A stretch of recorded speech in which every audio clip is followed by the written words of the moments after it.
Assalamualaikum teman-teman. Apa kabar semua? Semoga kalian dalam keadaan sehat dan bahagia ya. Ahlan wa sahlan. Perkenalkan, nama saya Siti Nurhabibah.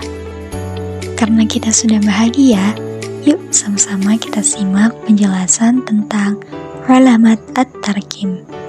Tonton terus dan jangan sampai ketinggalan ya. Apakah teman-teman sudah tahu apa itu alamat at-tarkim? Alamat at-tarkim dalam bahasa Indonesia disebut dengan punktuasi atau tanda baca. Alamat at-tarkim juga merupakan sebuah lambang atau simbol khusus yang ada dalam tulisan guna menunjukkan waktu untuk berhenti, melanjutkan, dan memulai bacaan, serta memunculkan intonasi bunyi dari bacaan tersebut, sehingga dapat dipahami oleh pembaca. Selanjutnya, kita kenalan yuk dengan macam-macam tanda baca. 1.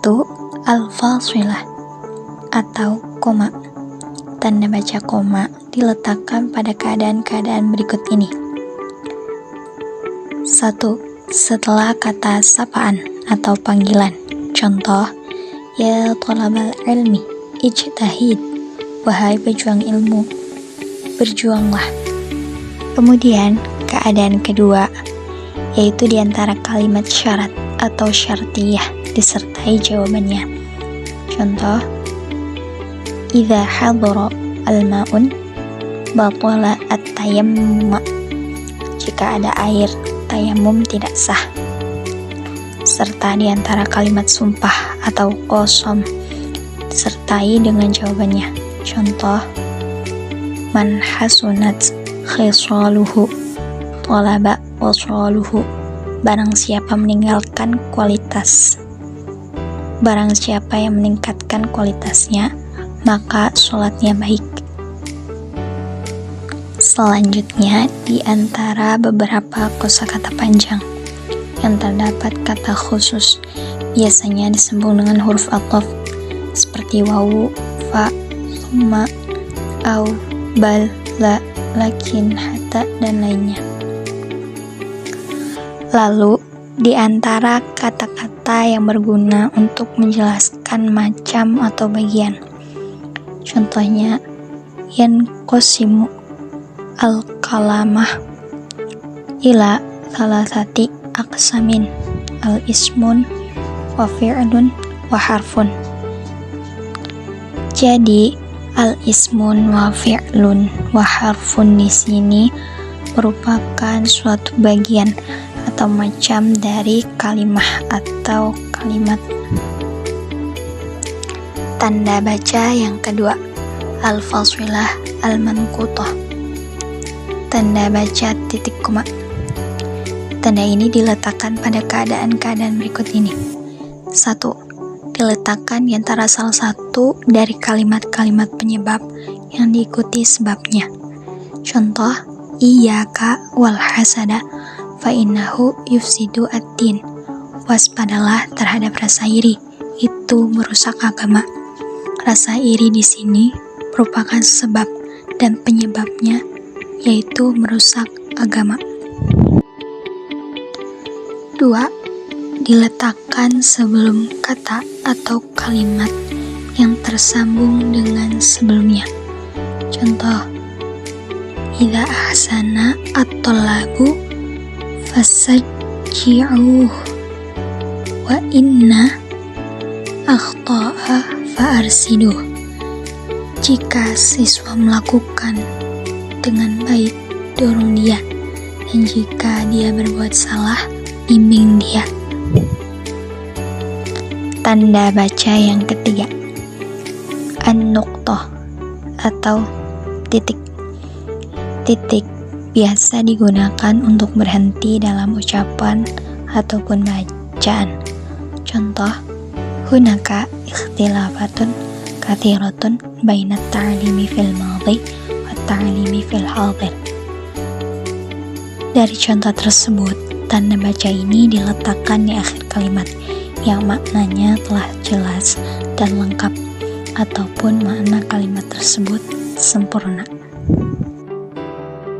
Tanda baca yang keempat, an-nuqtatan ar-ra'siyatan atau tanda titik dua. Tanda titik dua ini diletakkan pada keadaan-keadaan berikut. 1. Setelah kata kerja qala, atau diletakkan setelah kata yang menunjukkan pelaku dalam percakapan. Kemudian ditulis di akhir suatu pernyataan lengkap. Contoh, ajra'un al-jumlati hiya al-ismun wa fi'lun wa harfun, di mana menjelaskan suatu pernyataan bahwa bagian-bagian kalimat adalah isim, fi'il, dan huruf. Tanda baca yang kelima, alamatul istifham atau tanda tanya.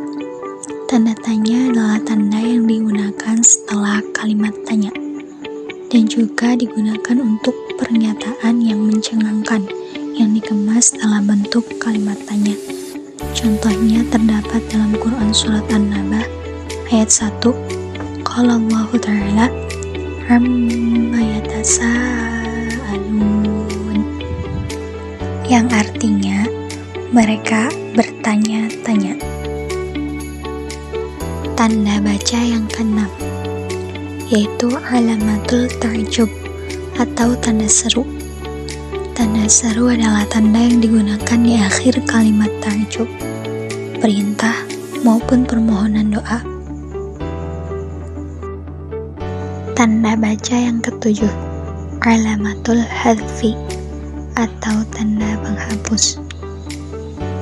Tanda ini adalah tanda yang digunakan pada akhir kalimat yang tidak utuh. Ada sebagian yang dihapus karena penulis hanya ingin menerangkan tentang sebagiannya, maka sebagian yang lain dihapus. Bagian yang dihapus biasanya terletak pada bagian awal, tengah, maupun akhir kalimat. Contoh, idza ahsanat thallabu fasajji'uh wa idza akhta'a fa'arshiduh. Jika siswa melakukannya dengan baik, dorong dia, dan jika dia berbuat salah, bimbing dia. Pada kalimat fa'arshiduh, bimbing dia, kalimat di sini terdapat titik-titik yang mana menunjukkan bahwa adanya sebagian kalimat yang dihapus oleh penulis. Tanda baca yang kedelapan, alamatu at-tansis atau tanda petik dua. Tanda petik dua adalah tanda yang digunakan untuk mengutip perkataan seseorang dan digunakan untuk mengutip kalimat secara tekstual. Tanda baca yang kesembilan, al-qausan al-ma'kufan atau kurung kurawal. Kurung kurawal ini digunakan ketika kita memetik ayat Al-Quran untuk membedakan antara kalimat yang lain dengan Al-Quran. Tanda baca yang ke-10, asyaratotan wasyaratoh atau tanda strip. Tanda ini diletakkan pada keadaan-keadaan berikut. 1. Di awal baris untuk mengganti pelaku, dialog atau percakapan, dan juga digunakan sebagai pemisah antara percakapan dua orang dalam suatu percakapan tersebut. Dan yang kedua, diletakkan di antara angka dan juga sebagai penjelas angka tersebut. Tanda baca yang ke-11, al-qausan atau tanda kurung. Tanda ini digunakan untuk menjelaskan kalimat yang perlu diterangkan berupa penjelasan ataupun penafsiran.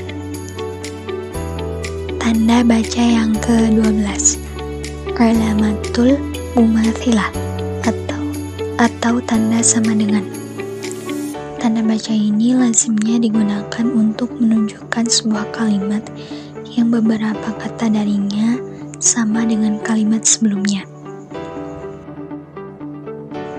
Dan yang terakhir, tanda baca al-khattul mi'illu atau tanda huruf miring. Tanda baca ini biasanya digunakan pada catatan kaki sebagai pemisah antara nomor jilid, nomor juz, nomor halaman, ataupun memisahkan bab dan nomor babnya. Nah, itu dia penjelasan alamatun at-tarkim. Ada banyak ya teman-teman. Semoga bermanfaat. Sampai jumpa. Wassalamualaikum warahmatullahi wabarakatuh.